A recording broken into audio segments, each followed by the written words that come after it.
Сәлеметсіздер ме балалар, отырыңдар. Бүгін сабақта барлық оқу келді. Үйге берген тапсырма? Бірінші сабағымызды бастамас бұрын бір-бірімізге жақсы ізгі тілектерімізді білдірсек, бір-бірімізге құрмет қарама-қарсы жүктер. Жақсы, отыра қойыңдар, жақсы. Тапсырмасын сұрайым. Алдарында арнайы сендерге тапсырмалар таратылған ия. Бірінші жеке тапсырма, бүгінгі күнді қоям, дәптерді ашам, үй жұмысын кәне тексеріп жіберейік.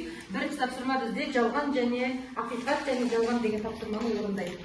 Бұған уақыт бізде 2 минут уақыт жетеді деп ойлаймын. Сұрақ қандай?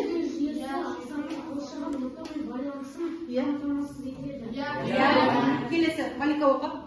Жеке жүйесі тек қана қозғалысты басқарады, жоқ. Жақсы, келесі сұрақты оқуға Аужан. Жеке түйіндері жатады, иә. Жақсы, енді 6 балл аралығында алған балаларға 1 баллды қоямыз. Ең бірінші көруіміз керек қабылдау, өңделіп әрекетке айналдырудың шағын тәжірибесін жасап көрейік. Бірінші нұсқа көзімді жұмамын, екінші нұсқа оған бағыт беремін. Кәне, орнымыздан тұрамыз. Мына екінші нұсқа көзім жұмамын.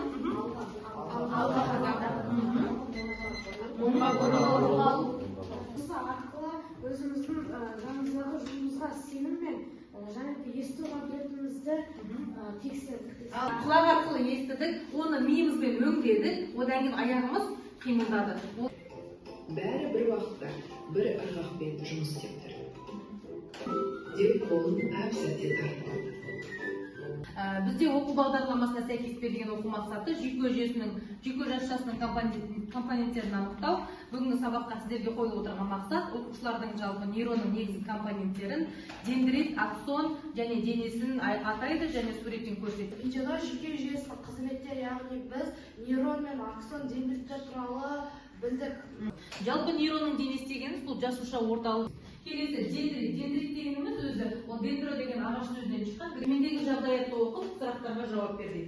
Бірінші, Диана телефонға хабарлама келгенде нейронға қазір топтасайық. Сіз төртеуің бір топсыңдар, сендер бір топсың. Қолпасының құрылысы екінші қатар және нейрондардың құрылысы оны үшінші қатар қарастырады. Сіздерге ал енді топтары бір-бірімізге құрмет көрсетеміз. Кәне, топтар, топ мүшелерге жұмыс жасаймыз. Кәне, бәріміз бірге қараймыз, қалай еді? Топ сұрақтардың төңірегінде жауап береміз, иә? Балалар.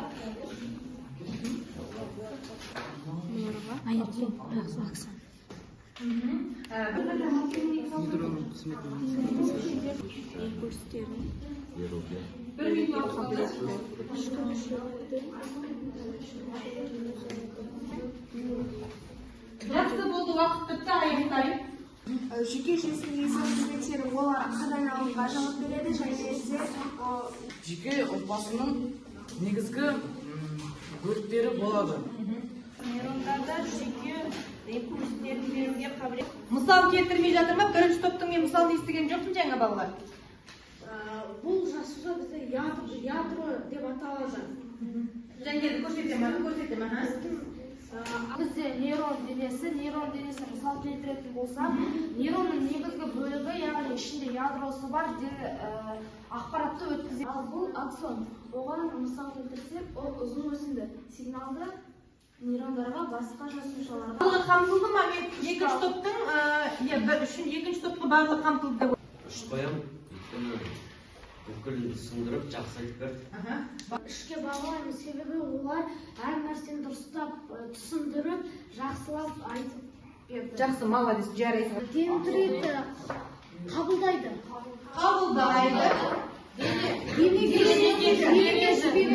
Дендрит қабылдайды, дене өңдейді, аксон жібереді. Осы қызметтің және қолымызды ұстаймыз, жылдамдатып ұстаймыз. Бірінші жәрдемді бастайды, жібереді. Бір айталып келген уақытта есептейміз. Келесі, мынада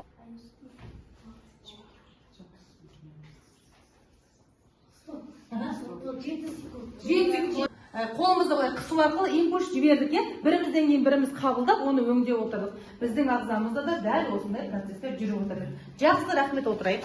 Неше балл қойдыңыз? Енді бірінші беттен кейін екінші бетін ашсаңдар, жүптік тапсырма бар. Ол жүптарды қазір қарама-қарсы жүптар орындайды. Қарама-қарсы жүптар, яғни бұл жерде сәйкестендіру тапсырмасын орындайсыздар. Жамандасатын қарама-қарсы жүптар, қарама-қарсы жүптар, қарама-қарсы. Жақсы ертең өзін жамдыру бересіз.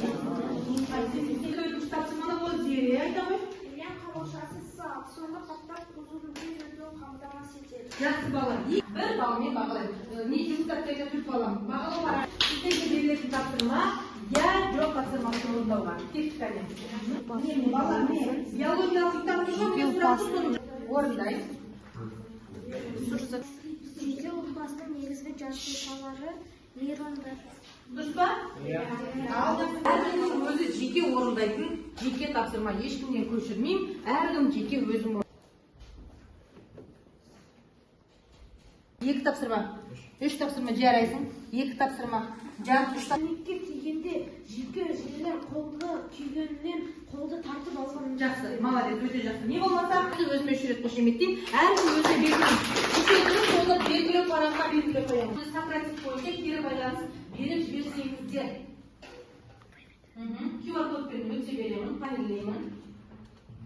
Сканерлеймін.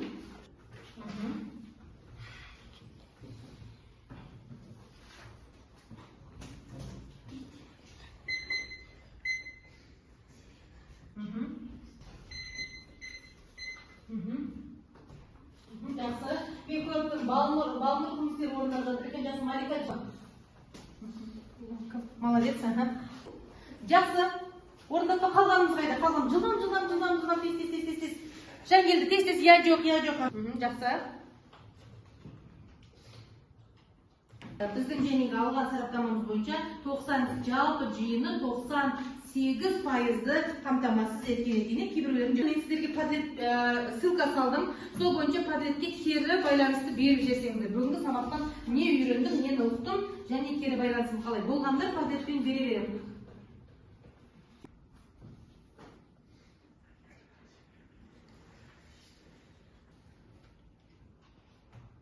Үйге тапсырма, жазғандар жаза беріп, үйге тапсырма параграф 36 оқып мазмұндау. Үйге.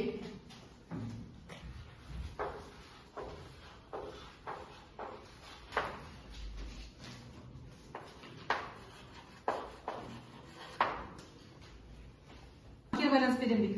Малика, сөйлей қойшы, бүгін сабақ бойынша не оқыдың, не білдің? Мен осы сабақта нейрондардың құрылысын және дендрит аксон туралы білдім. Жеке сабақтан жүйке жүйесінің қызметі мен құрылысын түсіндім. Және дендрит аксон нейрон денесі. Сенді болғандарына рахмет. Осымен сабақ аяқталды. Маған бағалау парақтарын бәрін жинап беріңіздер, топ басшысы. Бүгінгі сабақтарым үшін көп рахмет. Осымен сабақ аяқталды. Шұғылар